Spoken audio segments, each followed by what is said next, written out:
What a precious find is a woman of valor. Her worth is far beyond rubies. Her family puts confidence in her and lacks for no good thing. She is good to them all the days of her life. She opens her hands to the needy. She extends her hands to the poor. She is clothed with strength and splendor. She looks to the future cheerfully. She opens her mouth with wisdom. Her tongue is guided by kindness.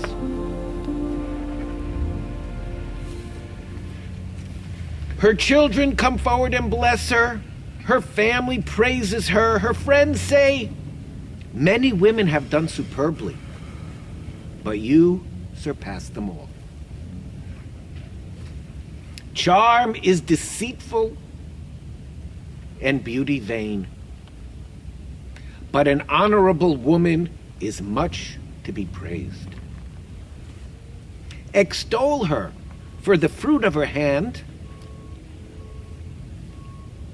Wherever people gather, her deeds speak her praise.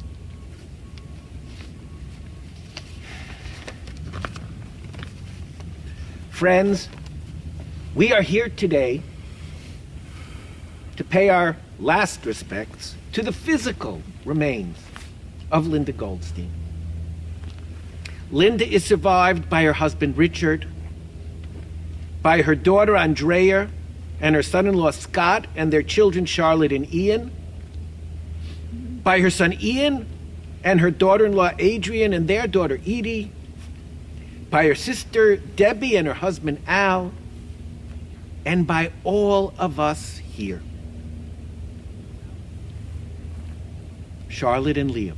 I owe Liam something after the service. And she is survived by all of us here. And just look around. You do her great honor by your presence here today. Linda was born and bred in Queens, New York. She graduated Queens College with degrees in education, and she spent her professional career as a teacher. She taught in Laurelton High School in Queens. She did a stint at Solomon Schechter. She was a Hebrew school teacher for many years. She also worked at the Holocaust Center in Glen Clove, Long Island. In 1971, Linda married Richard Goldstein, whom she had known since 2nd or 3rd grade. They raised 2 children here on Long Island. Linda loved Broadway. She loved shows. She loved the musicals. She was a big Barbra Streisand fan and apparently also Barry Manilow. Linda was very social. She had a tight group of good and loyal friends. She loved to play mahjong. She loved to read. She belonged to several book clubs. Linda apparently also loved kitsch. She always managed to get the biggest, brightest holiday decorations she could find. Linda did not skimp on having a good time. Linda had serious health issues even as a young woman. She suffered from arthritis. She had like 20 some odd surgeries. Nevertheless, she always managed to keep up her spirits. She didn't allow these challenges to get in her way. When her Alzheimer's had progressed to a point, Richard moved closer to his family in New Jersey, to be closer to Andrea and Scott and Liam and Charlotte. Richard joined our congregation, for which I am grateful. Linda was cared for and loved right to the end. She was cared for and loved by a family she cared for and she loved for so many years. And perhaps that is one of her greatest legacies.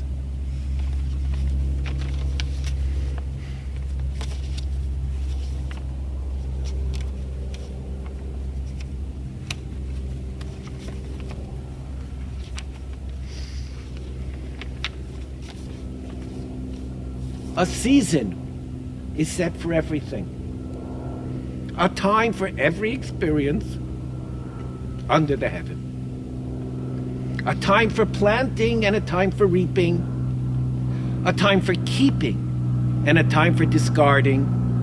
A time for loving and a time for resenting. A time for embracing and a time for refraining. A time for hurting and a time for healing. A time for laughing and a time for weeping. A time for dancing and a time for wailing. A time for birthing and a time for dying. A time for seeking and a time for losing. My friends, a Jewish funeral traditionally is not a long affair. We have 2 major responsibilities today. That is to place our loved one in the earth, and that is to share memories of her, eulogies. Around those 2 responsibilities, there are prayers and psalms that are sprinkled. I'll make sure those happen as traditionally they're supposed to happen.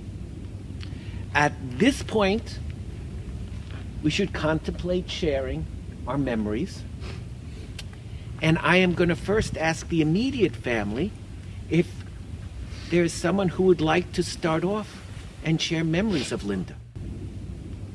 Thank you all for coming out today. I really appreciate it.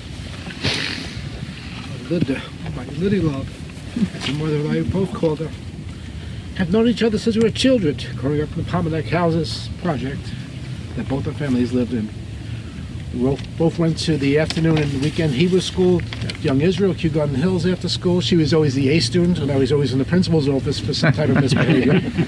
And although she loved reading and studying Hebrew, she was not offered the chance for a bat mitzvah since it was a girl in the Greeks in an Orthodox temple. This always bugged her. And when we got involved later in Jewish life, we always made sure that we were part of an egalitarian temple. We each attended different public schools and junior high schools, but eventually we combusted together to the Forest Hills High School since the other schools in our district were overfilled. So we had to take the bus to Forest Hills, walk the 10 blocks to school, and met each other in classes. She was in the BBG program and I in the AZA program for the B'nai B'rith Youth. And we got to know each other through a lot of school dances and high school parties, and soon we found ourselves going to more and more social events together and kissing in the hallway. All through high school and starting college, we were always with each other. As my bride, wife, and love, we were always together. She had always been there since then, and with friends through college, engagements, weddings, and leading to our wedding. We first lived in Forest Hills near the high school, and then after we first got married, and after Andrea was born, we moved out to Huntington, Long Island for the next 36 years. There we raised our daughter Andrea and our son Ian. Linda had graduated high school early by taking a lot of AP courses and going to summer school. She started Queens College at 16 and received a BS in education at 19 and started with the New York Board of Education at that time. She then received her double master's about a week before Andrea was born. And she loved teaching and always found joy in her public school days, her Solomon Schechter days, and in the evening and weekend Hebrew school classes. She was always a strong advocate for education, Hebrew school, and life. She and I ensured that our children would also follow their goals, and always with the outlook towards a good education, respect for others, and giving back to the community. She was proud of her two children and took pride in their accomplishments. She also took pride in her grandchildren, Charlotte, Liam, and Edie. They grew and made their way up the educational ladder. She loved each and every one of them very much, was very proud of everything they did. And I feel that my partner in life has physically gone from me, but her spirit and personality will always be there in my children, my grandchildren, and all my memories. Linda, I will always be thinking of you. I love you. My mother was my greatest inspiration. As many of you know, she was the kind of person who had a presence and an opinion when she entered a room. She encouraged me to love learning from a young age. There's a common theme here today. My mom had high expectations for her children because she believed we were capable of great things. I always felt her pride in us. She was the strongest person I think I will ever know. She had issues relating to having arthritis from a young age. However, she never let her struggles stop her from doing the things she needed and wanted to do. I learned about responsibility from my mom. She was a professional through and through. What a role model. One of my fondest memories of my mother was right after I gave birth to Charlotte. Mom stayed for a month in my tiny Buffalo apartment to provide us with much needed help at the time. She got right to work, cleaning. She was very good at that. Cooking and taking care of our newborn baby. When my mom offered help, it was all encompassing. She was so giving of herself. She never complained about sleeping on a recliner as we had no extra bed and waking up many times throughout the busy nights. My mom was an amazing bubby to my children, who she doted on and spoiled with every inch of her being. They were her pride and joy. I got the chance to watch her teach my children as she did for me, knowing she saw amazing potential in them too. Her love was boundless. By growing up under her guidance, I learned not only the importance of perseverance and hard work, but also to take great joy in what you do and in helping other people. I learned how to be there for the ones you love. I'm going to miss her every day. Not only did Linny and I share a room together, we shared a bond, an unbreakable sister bond. Linny was my protector. Although we are only 3.5 years apart, it always seemed she was the mature one. Linny was the person I would always turn to. When we were little, it was small things, like when I broke Mom's crystal bowl and Linny made up a story so I wouldn't get into trouble. She entertained me whenever I was sick. She was always available to help me with my homework. Technically, I was her first student. I always looked up to her. As a kid, I remember wishing I had her beautiful blonde hair and blue eyes. She always included me, like the time at the bungalow colony we would go to every summer. One summer, I remember all the teenagers, including Linny, were going to a Shirelles concert at the El Dorado Hotel. Linny wanted me to go and reassured Mom and Dad that she would watch me, and I went. The summer I went to sleepaway camp, all I wanted was to be home with my sister. As an adult, I still always turned to Linny. This time it was Linny and Richie. Rich, who came on the scene when I was a kid, joined Linny as my protector and brother. Their home was always open to me when I needed it, and I took full advantage of that. I think there were times Andrea and Ian thought I lived there. You did? I can stand here and tell you the many ways Linny showed me her love, but it would take too long, and some stories are just between me and Linny. The one I would like to share is a particular birthday present she gave me before Ian was born, because he was my other best birthday present, because he was born on my birthday. I think I was about 13, and Linny saved her money and took me to see Oliver at Radio City Music Hall and dinner at Mama Leone's, just the two of us. We took a cab to the city and a cab back to Queens. I never knew how she convinced Mom and Dad to let her do this, and I'm not sure I want to know. But I will never forget it. Linny was not just my sister, she was my best friend. And if I may add just one other thing, yesterday, December 4th, was the 20th anniversary of our mom's death, Frances Pollack. And it was also during Hanukkah. And Linny died 2 days before that. And I wish to believe that Mom called her and said it's time. I'm the other half. Tough act to follow. So Debbie and I looked out the window this morning and we said, it's sunny and it's going to be about 45 degrees. Perfect weather for Linny. I have 3 adjectives to describe my dear sister-in-law.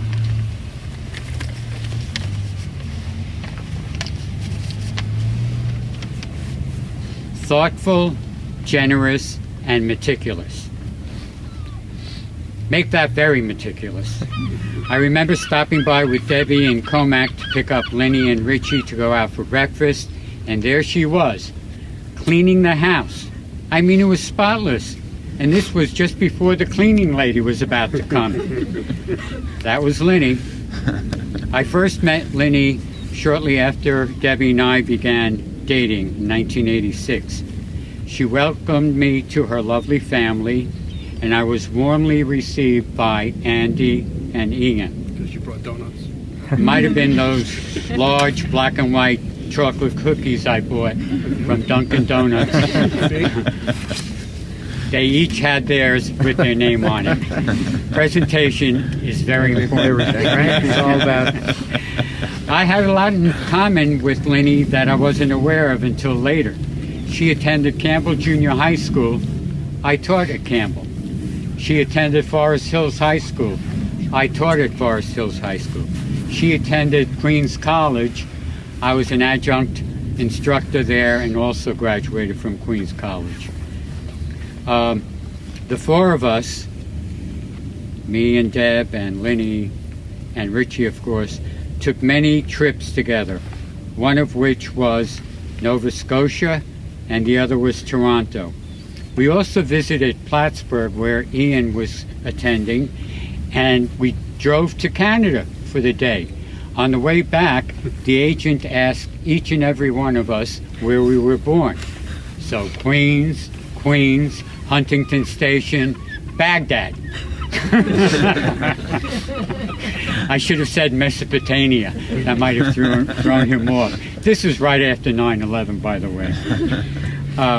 After retiring from Francis Lewis High School, I was introduced to the HMTC, the Holocaust and Memorial Center in Glen Cove. When Lenny retired a few years later, I recruited her as well as Joanne, and they too became dedicated volunteers, working with survivors and running programs for students, along with tours through the museum, with the goal of teaching the importance of tolerance. And so, speaking for all of us, dear Lenny, it has been a pleasure having you in our lives, and you will be sorely missed. But rest assured, for all that you've done for your family, for your students, for your community, and for the center, you will never be forgotten. So everybody else has already listed Mom's titles. She's a mother, a sister, a wife, an educator, a bubby, and a friend. But for me, my mom is the heart and the life force of the family. Mom would do anything for her family. Anything. There wasn't much that went on without her involvement, except for this one time when Andrea and Scott were living in Buffalo, and it was Passover, and Adrian and I drove through the night to be there for Seder, and since it was Mom, she called about 5 times that day, and she's like, what's that noise in the background? What's the noise background? I'm like, oh, we're in Chicago, we're hanging out for the holiday after a rough time, and we got all the way there, and the best part was she was surprised, and she never knew, and she never figured it out. She was always supportive of Andrea and I and what we were doing. Sometimes she was overly supportive. Sometimes she was overly involved. She liked to know the plan. She liked to review the plan. She liked to change the plan and then make it her plan. My mother had a heart, and she raised both of us to care for others and to help whomever needed help and whatever means that you had. She instilled in Andrea and myself that our door and our table was always open to anybody, no matter what. Her ears were always open to listen, and she was always ready to advise. There was not a day that went by since I left home for college that she didn't call me a minimum of 3, 4, 5 times a day.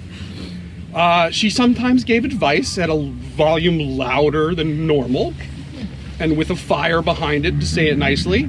And I would sometimes respond at a volume sometimes louder than hers. But her advice was always prudent and very insightful. And though I personally may not have thought it so at the time, it was mostly because my ears were not open to listen to what she had to say. My mother, to me, was very creative and frugal. Growing up, she always had great ideas for school projects and things to do. She came up with great ways of entertaining Andrea and myself, and that were inventive and abstemious, and then I still use these ideas today. So recently, Edie had a friend over for a Halloween party, and we're using what we had in the house. I used an old idea that my mom had of, decorating cupcakes and carving pumpkins with what we had and using the paints and art supplies. And I see the same creativity that my mom had and the ingenuity and that spark in her grandson of Liam. It makes me happy to know that my mom lives on with his inventiveness. She loved stories. She loved pop culture. Many nights I would watch TV with my mom when I was a teenager, like Silk Stockings or Moonlighting, and the next morning I had to retell the entire episode because she'd fall asleep. And because she was beat from a long day of working and then commuting and dealing with myself and, mostly me, not you. I love these times. These were times when we got to talk and we just got to be us together. She loved gossip rags. And she had her own little method of getting her Star magazine or her gossip rags. Never take the first one. It always has to be the one behind because you never know who touched the first one. A little obsessive. A little bit. She loved to accessorize. She loved fashion. She had a great attention to detail. The last time I saw her, Adrian brought one of her charm bracelets to the home, and she placed it on Mom's hand, and her spark in her eyes just lit up. And her eyes were so gorgeous, and it was such a warming moment to see that. Mom's love and design and making sure that every detail was polished and perfect. The same way as her granddaughter in Charlotte. I mean, Charlotte has a great attention to detail that I see, and I see Mom living on through her and her attention to detail and her polished and perfectness. But my mom had a passion for developing young minds, as we all know. The countless number of students that she taught, the minds that she helped grow is impressive. She also was a voracious reader. She loved to expand her mind. Books to her were important. Books were sacred. For my mother, books were treated with respect no matter what the content was. I see how my own daughter, Edie, devours books. And it reminds me of how much my mom lives on in my daughter and her granddaughter. And it makes me happy to know that she's there. I miss Mom. I miss you. I miss our talks. I miss our time together. But I find solace and resolve knowing that she lives on with all her grandchildren. Thank you. Ian brought me home for high holidays in the fall of 1996. At first it was a tense situation because I did not know anything about the ways Linda preferred to keep her home. I learned in short order, and she was soon calling me her daughter and telling me she liked me better than Ian. I was fascinated with her fancy nails and shiny jewelry, and she was proud to talk about the meaning of each new bead on her Pandora bracelet with incredible pride. She taught me about makeup and clothes more than my own mother ever could. Over the years, she planned and organized countless anniversary and birthday gatherings for family. She loved a good party and agonized about the details like centerpieces and what everyone would wear. She made sure the chuppah at our wedding was adorned with beautiful flowers and arranged our honeymoon for Paris and London, the same trip she had taken with Richard years before on their own honeymoon. When Edie came along, she doted on her like a princess, spoiling her with high-end baby fashions I had never even heard of. We always got 2 or 3 cards from Linda on our birthdays, and we were of course expected to return this gesture towards her each year when her birthday rolled around. I learned more about Judaism from Linda than from anywhere else.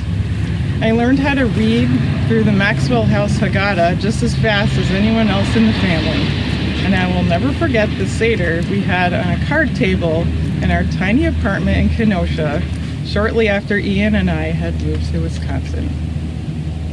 In 2012, I converted and am now proud to say I feel most comfortable in Jewish communities wherever I live. She was truly the director and orchestrator of everything in the family. This summer at Charlotte's delayed bat mitzvah, I spent months thinking about my outfit, shoes, and jewelry, all the while thinking about her in the back of my mind. Linda's passing is bittersweet, and I will always think of her as my second mom, the one who taught me all the things my mother never could.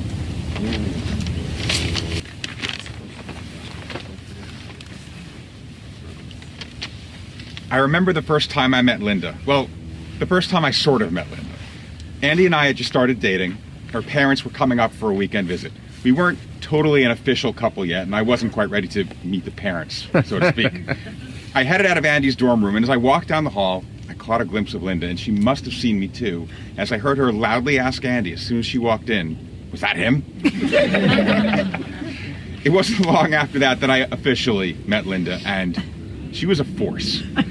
Her house was always immaculate. Apple decorations were everywhere. We immediately got along. We had a similar sense of humor.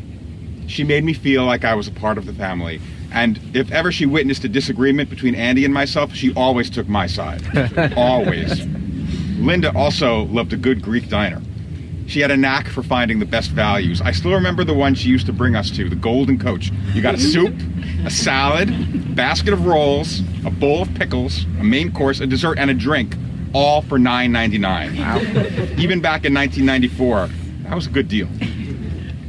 Shortly after Andy and I got engaged, Linda and I started to plan the wedding. Andy was up in Georgetown for a final year of medical school and would not be available for the work that needed to get done. So Linda took me to visit the catering halls and attend the viewing of the wedding bands and collaborated with me on the wedding menu. As always, she was so organized. Some people have war stories about getting the wedding planned, but my memories are all good. She was a staunch ally, and you always knew that Linda would fight for you. You always knew that if you needed help or support, she'd be in your corner. When Charlotte and Liam were born, she spoiled them endlessly. The children could do no wrong in her eyes. I miss Linda. We're here today to mourn her passing, but I'm mourning the strong person and personality who left us a few years ago. We knew she loved us all so much, and we loved her back just as hard. Goodbye, Linda, Mom, Bubby. We will always remember you. Thank you all. Those were beautiful words. A song for ascents. I turn my eyes to the mountains. From where will my help come? My help comes from Adonai, creator of heaven and earth. Adonai will not let your foot give way, for your guardian does not slumber. The guardian of Israel neither slumbers nor sleeps. Adonai is our protection. A guardian at our hand by day, that the sun will not strike you, nor the moon by night. Adonai will guard us from all harm and guard our lives. Adonai guards our going and coming, now and forever. The traditional prayer for the deceased is called the El Malei Rachamim. God full of compassion.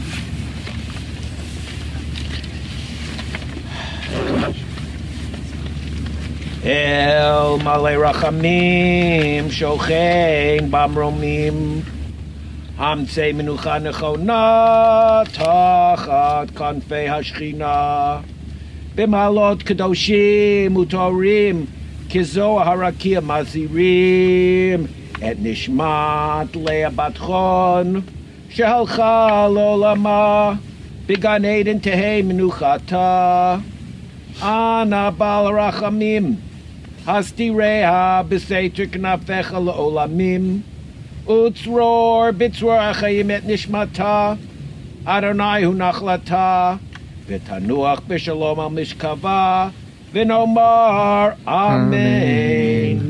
Exalted, compassionate God, grant infinite rest in your sheltering presence among the holy and pure to the soul of Linda Goldstein, who has gone to her eternal home. Merciful One, we ask that our loved one find perfect peace in your eternal embrace. May her soul be bound up in the bond of life. May she rest in peace, and let us say, Amen.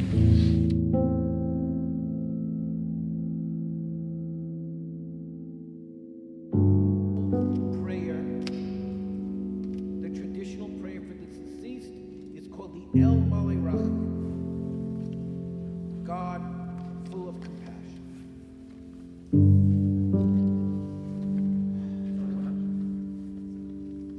El Malei Rachamim. Hamtzei Menucha Nechona. B'malot Kedoshim Utorim.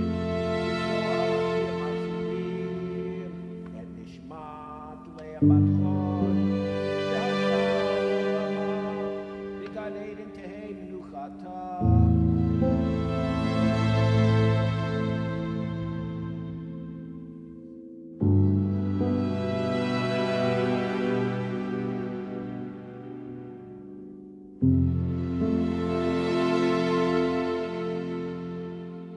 Ana Bal Rachamim.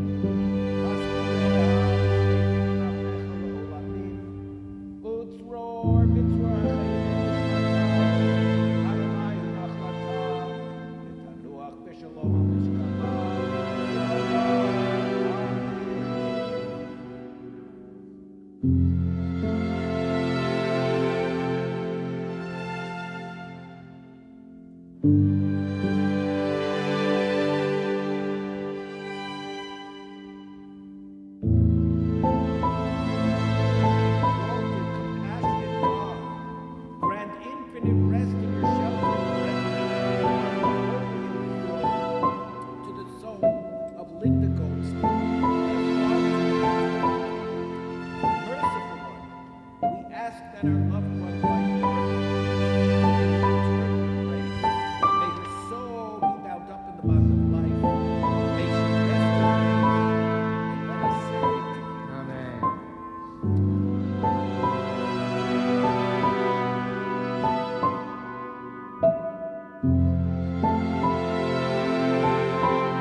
you.